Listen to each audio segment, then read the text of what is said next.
जिला collector doctor Saumya Jha हुई media से रूबरू। मीडिया से बातचीत में बताया कि नरेश मीणा की गिरफ्तारी के बाद जिले में स्थिति सामान्य। हर 15 किलोमीटर पर पुलिस जवानों की तैनाती। सुरक्षा को लेकर 5 कंपनियां जिले में तैनात, बाकी जिलों से भी फोर्स तैनात की गई है। कलेक्टर बोली, कल किरोड़ी मीणा ने समझाइश की। नरेश मीणा की धरना स्थल पर कलेक्टर को बुलाने की मांग पर बोली कलेक्टर ने कहा, फोन पर बात करने की कोशिश की। चुनाव के दौरान लिखित आश्वासन संभव नहीं था। ग्रामीणों की मांग वाजिब थी। हम मान रहे थे आचार संहिता के बाद ग्रामीणों की मांग पूरी की जाएगी। आगजनी और पत्थरबाजी को लेकर बोली कलेक्टर, बाहर से आए समर्थकों ने पत्थरबाजी और आगजनी की। पॉलिटिकल सिक्का जमाने के लिए यह सब हुआ। कलेक्टर ने माना, स्थानीय ग्रामीणों की कोई गलती नहीं, बाहरी लोगों ने माहौल बिगाड़ा। कलेक्टर, स्थानीय अधिकारियों ने ग्रामीणों से बात की है। नुकसान का भी आकलन किया जा रहा है। नियमानुसार नुकसान की भरपाई की जाएगी। मतदान के दिन चुनाव का बहिष्कार समरौता गांव के द्वारा किया जा रहा था। उनकी ये मांग थी कि उनकी तहसील नगर फोर्ट है और उपखंड कार्यालय देवली है। देवली उनके प्रेजेंट लोकेशन से काफ़ी दूर है, तो वो अपने उपखंड कार्यालय को उनियारा करने की मांग कर रहे थे। इससे पहले भी उसी तहसील से, उनियारा से ही हमारे पास इस तरह की मांगें आई थी। उनको हमने राज्य सरकार को आंकलन करके भेजा भी था और राज्य सरकार के द्वारा 2 पंचायतों को सही उनियारा मुख्यालय से जोड़ा भी गया था। पहली बार ये मांग 30 अक्टूबर को ग्रामवासियों ने हमारे सामने रखी थी।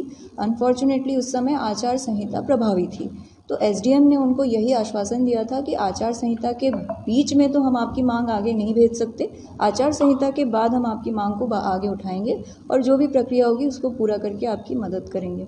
ग्रामवासी उस समय तैयार भी हो गए थे, परंतु 13 तारीख को ग्रामवासियों ने बहिष्कार का निर्णय लिया, जो कि उनका राइट है, वो चाहें तो बहिष्कार कर सकते हैं। उस समय कैंडिडेट ने उनके साथ बैठ के उसको थोड़ा सा ज़्यादा खराब रूप दे दिया। हुआ ये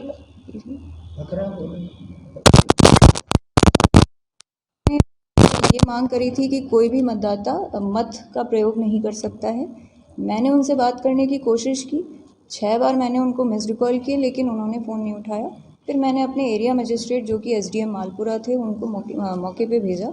उन्होंने भी उनसे बातचीत करने की कोशिश की, उनको ये समझाने की कोशिश की कि आचार संहिता के दौरान तो हम लिखित में कुछ भी नहीं दे सकते, बाद में हम इनका आवेदन आगे बढ़ाएंगे। उनके द्वारा भी नहीं सुना गया। फिर उन्होंने मेरे से बात कराने की कोशिश की और फ़ोन भी ऑन किया और स्पीकर पे भी डाला, लेकिन फिर भी उनके द्वारा कोई भी रिस्पांस नहीं दिया गया। कंटिन्यूअस उनकी यही मांग थी कि कलेक्टर यहाँ आके लिखित में आश्वासन दे। लिखित में आश्वासन देना बिल्कुल भी पॉसिबल नहीं है, क्योंकि जब हम चुनाव ड्यूटी पे होते हैं तो सरकार या किसी एक पार्टी की तरफ से हम कोई भी लिखित आश्वासन नहीं दे सकते, वो एक इलेक्टोरल ऑफेंस माना जाता है। ये चीज़ मैं समझाने का बार बार प्रयास कर रही थी, लेकिन उनका एक ही मुद्दा था कि आके लिखित आश्वासन दिया जाए। देखिए, लिखित आश्वासन आपने कहा कि इलेक्शन आचार संहिता की ये पॉसिबल नहीं था, क्या वो आपकी बात सुनने को भी तैयार नहीं है? मतलब पूरी बात ये है। मैं यही कहना चाहूँगी कि मैंने स्वयं ही फ़ोन किया, नहीं उठाया। मैंने एसडीएम को भेज के समझाने की कोशिश की, नहीं माने। मैंने एसडीएम से कहा कि मेरे से आप बात कराएं, वो भी नहीं हुआ।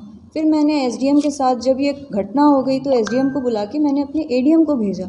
एडीएम साहब भी पूरी रात, जब तक ये पूरी घटनाक्रम रही, एडीएम साहब भी वहीं रहे। उन्होंने भी बार बार उनसे बात करने की कोशिश की, परंतु वो बिल्कुल मानने को तैयार नहीं थे। उनका एक ही था कि हमें लिखित आश्वासन मिले, जो कि पॉसिबल नहीं था, और ये चीज़ वो भी जानते थे। और इसको एक तरह से एक मुद्दा बनाया गया, जिसके बहाने सारी घटनाक्रम। ताज़ा हालत बिल्कुल ठीक है। अभी ज़िले में पूरी तरह से शांति है। सारे जो जाम कुछ लगे हुए थे कल समर्थकों के द्वारा, वो खुल चुके हैं। पूर्ण रूप से शांति है। नरेश मीणा को पेश करने की अभी बात चल रही है। एसपी साहब और जो अपने कोर्ट हैं, उनके बीच में वार्ता जारी है। जैसे ही फाइनल होता है हम आपको बता देंगे। मैडम देखिए, इसमें ये था कि जब वहाँ एसडीएम पे थप्पड़ मारा गया तो एरिया मजिस्ट्रेट थे वहाँ पर, वो तो क्विक एक्शन क्यों नहीं लिया गया? आखिर कैसी क्या मजबूरी आ गई थी? देखिए, इसमें 2 चीज़ें होती हैं। जब थप्पड़ मारा गया तो उस समय वो कैंडिडेट थे और पोल प्रक्रिया जारी थी। तो एक पॉइंट होता है कि पोल प्रक्रिया के समय कैंडिडेट को अरेस्ट करना अवॉइड किया जाता है, क्योंकि उनका भी हक होता है चुनाव के दिन प्रचार प्रसार करने का, तो उनके हक को हम बाधित नहीं करना चाहते थे। सेकंड, हमारे पास ये इंटेलिजेंस थी कि नरेश मीणा के साथ जो लोग बैठे थे, उसमें से मैक्सिमम लोग बाहर के थे, और उनकी पूरी प्लानिंग ही ये थी कि एक रिएक्शन, एक तरह से ये एक ट्रैप था हमारे लिए। उनकी प्लानिंग थी कि हमसे एक रिएक्शन मिले और उसी बहाने वो बूथ पे हमला करें, अन्य बूथों पे भी हमला करें और पोल प्रोसेस को बाधित करें। तो हमने संयम रख के उस ट्रैप में अपने आप को गिरने नहीं दिया। हमने डिसाइड किया कि पोल प्रोसेस तक सब कुछ शांतिपूर्ण चलने देंगे, जिससे कि चुनाव सही से निपटे, और जब एक बार पोलिंग पार्टी और ईवीएम ठीक से रवाना हो जाएगी तब हम आगे की कार्रवाई करेंगे। देखिए, जो इंडिपेंडेंट कैंडिडेट नरेश मीणा बार बार ये कहते हैं कि वो इसलिए भड़के कि 3 लोगों का वोट ज़बरदस्ती डलवाया गया हो, और इस तरह की बात भी आ रही है कि आज एसडीएम मालपुरा की तरफ को बयान जारी किया गया है कि मैंने दबाव में सब कुछ किया है, तो क्या सच है? नहीं, आप उस क्लिप को खुद ही देखें, मैंने भी देखा है। एसडीएम ने बिल्कुल नहीं कहा है दबाव में। उसने कहा है कि डीओ मैडम ने मुझे कहा कि जाके लोगों को मोटिवेट करके वोट डलवाएं। डीओ और एरिया मजिस्ट्रेट और एसडीएम का काम ही होता है लोगों को मोटिवेट करना। हमारी चुनाव आयोग से डायरेक्शंस होते हैं स्वीप के। स्वीप का मतलब होता है कि लोगों से जाके वोटों की अपील करना, पोस्टर्स लगवाना और अधिक से अधिक मतदाताओं को वोट देने के लिए लाना। उसके लिए उस दिन हम एक खेला टोली भी लगाते हैं जिसका यही काम होता है कि घर घर जाके लोगों को रिक्वेस्ट करें कि आप वोट दो।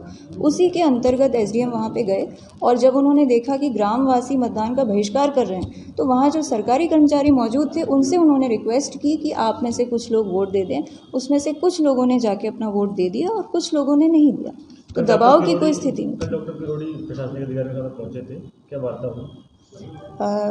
डॉक्टर साहब वहाँ पे पहुँचे थे। ग्रामवासियों ने अपना पक्ष उनके सामने रखा था और उनके द्वारा भी समझाइश की गई। ग्रामवासियों के द्वारा उनको आश्वासन दिया गया कि जो भी नुकसान हुआ है और यदि उनके साथ जो भी घटनाक्रम हुई है उसमें ग्रामवासियों को कोई मेजर नुकसान नहीं होने देंगे। उनका जो भी नुकसान है उसकी भरपाई जैसे हो सकती है वो भरपाई भी की जाएगी। जो आंकलन हो सकता है वो आंकलन भी किया जाएगा और शांति का माहौल बनाया जाएगा।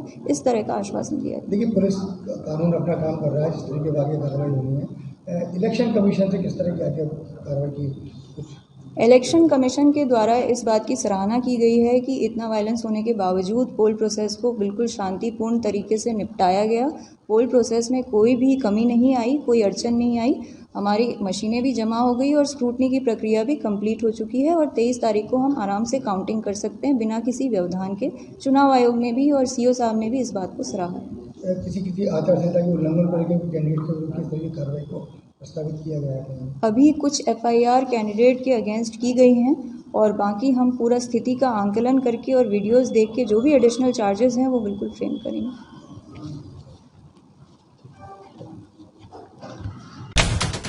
खबरें जो आपको जोड़ती हैं सीधे हमसे,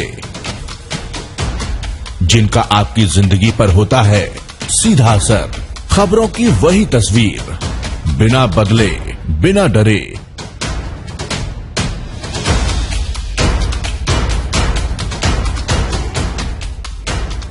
सच का जज्बा लिए सच दिखाते हैं हम, आपकी आवाज के साथ TNI आवाज।